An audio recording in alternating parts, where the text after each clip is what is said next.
সর্বনাশ সর্বনাশ, আজকে যে একটা তাপমাত্রা বাড়ছে রে ভাই। এই রাস্তাটা হাঁটলে রোদ লাগে, বাড়ি সিফা যাওয়া হাঁটলে ওই গরম লাগে, শরীরে থাকা গাম ছিটতে থাকা। আমার যে একটা মেজাজটা খারাপ হইতাছে, এর ভিতরে আবার কারণ নাই। ভালো হইছে, হ্যাঁ আপনারা এইভাবে কারণ নিয়ে যাইবেন, ঠিক আছে?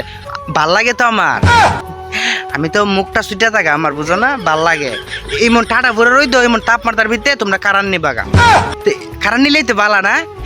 মেজাজটা একটা খারাপ হইতাছে ভাই, আবার চায় চায় আসতেছে, আবার আসতেছে চায় চায় কারণ নিয়ে তা কই লাভ নাই। আমার মনটা কি যে রাস্তাঘাটে নাইটা এমন গাছের সিফা চাপা আমি আপাদা ভরে তাই।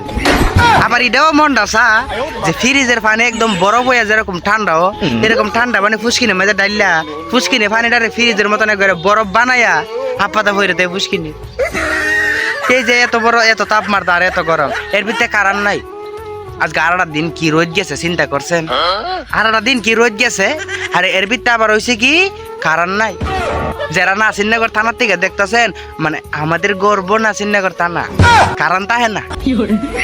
যারা নাসিরনগর থানা থেকে দেখতেছেন, গর্ব তো আমরা। কি ভাই আজকে আরা দিন কারণ আছেন তোমরা এলাকাটা, আমরা ইউনিয়নে তো কারণ আছেন না। আরা দিন ওই কি কাজ বিলে করব, যেদিন তাপমাত্রা বাড়ে এদিন এরা কাজ করব। পাঙ্খাটা চালায় দে ঘরের মাঝে একটু পাঙ্খার তলে বইবা, এই সুযোগ নাই তো, এই সুযোগ নাই। কারণ নিছে গা আমি মুখে দায়িত্ব না। সে বাইরে আজকে তো একটা গরম গেছে, এই গরমে মানুষ কেমনে বাঁচতো আমার তোরা বুঝা। তোরা যেভাবে কারেন্ট নিয়ে যাস গা, তোরা তো আমরা প্রতি মানে ছায়া মায়া করতো রস। এই যে গাইমা আমার অবস্থাটা দেখ, গাইমা কি দিচ্ছি গাছের চিপা চাপা দেখালি আমি।